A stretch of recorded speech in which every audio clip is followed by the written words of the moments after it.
ادب کا مطلب بعض لوگوں نے ذرا غلط نکال لیا ہے، تھوڑا اس کا بھی خلاصہ کرتے ہوئے آگے بڑھتے ہیں۔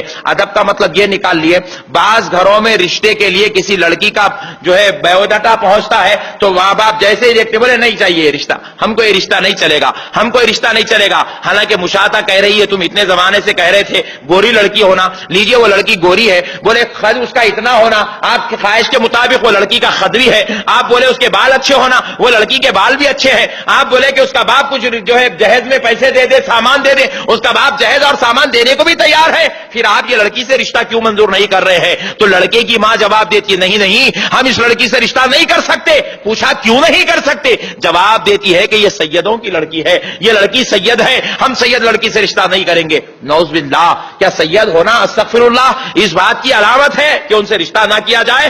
بلکہ معزز سامعین کرام، یہ ایک جاہلانہ مزاج ہے، یہ جاہلانہ طبیعت ہے۔ سید نعوذ باللہ اس لڑے رشتے دور کرنے کے لیے نہیں، بلکہ قسم خدا کی اگر حق نظری سے دیکھا جائے تو سید کو تو رشتہ کر کے گھر میں لانا چاہیے، سیدوں کو تو گھر میں لے آنا چاہیے، کیونکہ اگر کسی گھر پر اللہ کا عذاب اور دنیا کی آفات و بلیات کا نزول ہو رہا ہو، جس دن سید داماد یا سید بیٹی جس گھر میں قدم رکھ دے گی اس گھر سے اللہ کا عذاب اٹھ جائے گا، اس گھر سے بلائیں رد ہو جائے گی، اس گھر سے آفات ختم ہو جائیں گی۔ اس لیے معزز سامعین کرام، سادات اکرام سے تو رشتہ کرنا ہی کرنا چاہیے۔ نہیں بولے یہ بھائی ہم اس لیے رشتہ نہیں کرتے ہیں، سید بچی جھاڑو نہیں مارنا، سید بچی کپڑے نہیں دھونا، یہ کہاں کا قانون ہے؟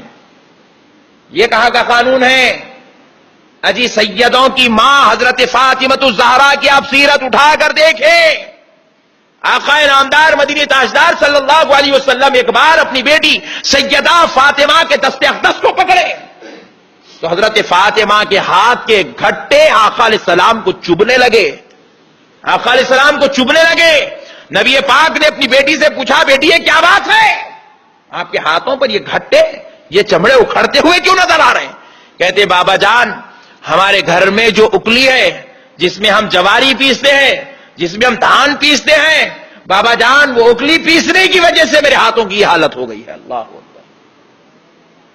معزز سامعین کرام، جھاڑو مارنا کوئی بری بات نہیں ہے، گھر کا کام کرنا کوئی بری بات نہیں ہے، یہ سیدوں کے لیے بری بات ہے۔ یہ کس نے کہا ہے؟ سید اگر کپڑے دھوئے تو یہ بری بات کہاں سے ہے؟ بھائی ایک بہو ہونے کے ناطے اس کو تو جھاڑو مارنا ہی پڑے گا، ایک بہو ہونے کے ناطے وہ بیچاری کو کام کرنا ہی پڑے گا، لیکن آپ سوچتے ہیں کہ اگر وہ کر رہی ہے تو بری بات ہے، ایسا نہیں ہے، یہ فرائض ہے۔ آپ اس کو نعوذ باللہ غلط نظری سے مت دیکھیے، یہ امور خانہ ہے، اس کو اگر ہم گندی نظر سے دیکھتے ہیں یا جو ہے بے ادبی کی نظر سے دیکھتے ہیں تو پھر اس میں ہمارا خرابہ ہے۔ ایک سادات ہونے کے ناطے انہیں تو اپنی آل و اولاد کے کپڑے برابر دھونا پڑے گا، اپنی شوہر کے کپڑے وہ بیچاری دھوئے گی اور اپنے گھر کا کام کاج جھاڑو برتن سب وہ کرے گی، لیکن اگر وہ کرنے کو آپ بہانہ بنا کر سیدوں سے ناطہ توڑ رہے ہیں یا سیدوں سے دوری اختیار کر رہے ہیں تو یہ پھر ہماری بد نصیبی بدقسمتی ہے۔ اس لیے معزز سامعین اکرام، سادات اکرام سے تو رشتہ کرنا چاہیے۔ پھر ایک صاحب نے کہا ہاں مول صاحب چلیے بات صحیح ہے، امور خانہ داری میں تو بیٹیاں سب کچھ کرنا چاہیے، چاہے سید ہو، چاہے شیخ ہو، چاہے خان کی بیٹی ہو، سب کو تو کرنا پڑے گا، لیکن مولانا بعض مرتبہ ہمیں غصہ آ جاتا ہے، ہم گالیاں بھی دے دیتے ہیں، تانے بھی مار دیتے ہیں، برا بھلا بھی کہہ دیتے ہیں۔ تو میں نے کہا نعوذ باللہ، گالی کیا سید کو دینے سے منع ہے؟ شیخ کو دینے کی شریعت نے اجازت رکھی ہے؟ کیا خان صاحب کی بیٹی کو گالی دینے کی اجازت ہے؟ کسی کی بھی بیٹی ہو، فقیر کی بیٹی کیوں نہ لا لے، کسی کو بھی گالی دینے کی تو شریعت میں اجازت ہی نہیں ہے۔ ایسا تو نہیں ہے کہ سید کو گالی دینے پہ زیادہ گناہ ہے، شیخ کو دینے پہ تھوڑا کم گناہ ہے، گالی گالی ہے، گناہ ہے۔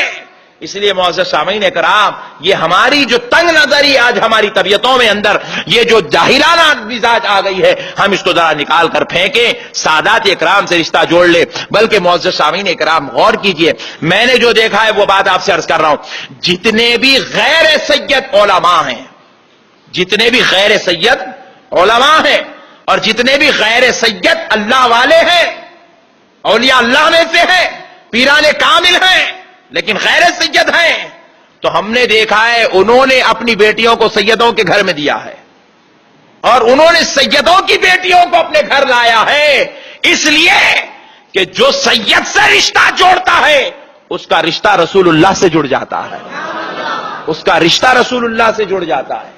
یہی لوگوں نے سوچا ہے سید سے رشتہ جوڑنا سرکار سے رشتہ جوڑنا ہے۔ سید تو نعوذ باللہ حقارت کی نظر سے نہ دیکھیں، بلکہ سیدوں سے رشتہ